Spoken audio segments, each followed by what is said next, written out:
சேனலை சப்ஸ்கிரைப் பண்ணி பக்கத்தில் உள்ள பெல் பட்டனை ப்ரெஸ் பண்ணி ஆல் ப்ரெஸ் பண்ணுங்கள். அப்போ தான் நாங்கள் போடுற வீடியோ உங்கள் நோட்டிஃபிகேஷன் வரும். Welcome to my channel. நம்ம இன்றைக்கி இந்த சேனலில் வடகறி எப்படி செய்யலான்னு பார்க்கலாம். வாங்க வீடியோக்குள்ளே போகலாம். ஒரு கப் கடலப்பருப்பு 3/4 மணி நேரம் தண்ணியில் ஊற வச்சுக்கணும். ஒரு மிக்ஸி ஜார் எடுத்து அதில் இந்த கடலப்பருப்பை சேர்த்து 3 காஞ்ச மிளகாய், சோம்பு சேர்த்து கொரகொரப்பாக அரைச்சிக்கணும். அரைச்சி இந்த விழுதை உப்பும் சேர்த்து அரைச்சிக்கணும். அரைச்சி இந்த விழுதை ஒரு தோசைக்கல்லில் அடை மாதிரி தட்டி எடுத்துக்கணும். எண்ணெய் ஊற்றி தட்டி எடுத்துக்கணும். திருப்பி போட்டு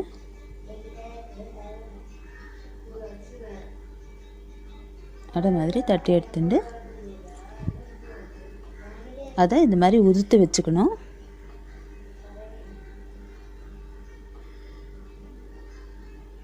ஒரு வானிலையில் எண்ணெய் நிறைய ஊற்றணும் இதுக்கு, வடகறிக்கு.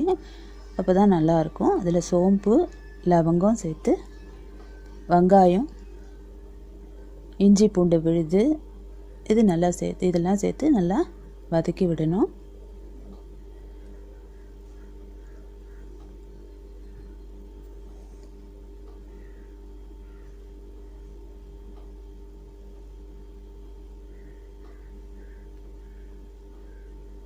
அதுலேயே இந்த தக்காளியும் சேர்த்து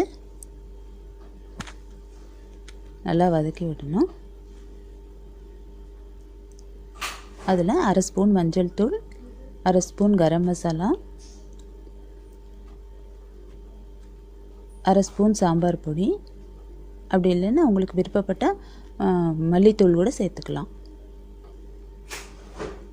சேர்த்து நல்லா கலந்து விட்டுக்கணும். அதில் நம்ம இந்த அடையை உதுத்து வச்சுருக்கோம்ல, அதை எடுத்து அதில் கொட்டி நல்லா கலந்து விடணும்.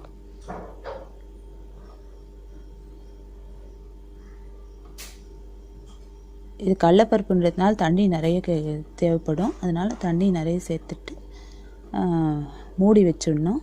தேவைக்கேற்ற உப்பையும் சேர்த்து மூடி வைக்கணும்.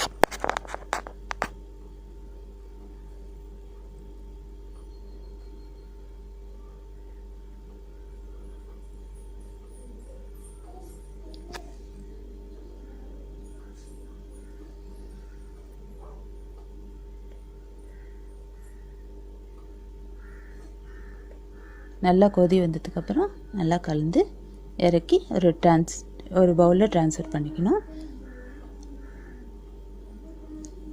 அவ்வளோதாங்க, ரொம்ப சுவையான வடகறி ரெடி ஆகிடுது. உங்களுக்கு இந்த சேனல் பிடிச்சதுன்னா லைக் பண்ணுங்கள், ஷேர் பண்ணுங்கள், சப்ஸ்கிரைப் பண்ணுங்கள்.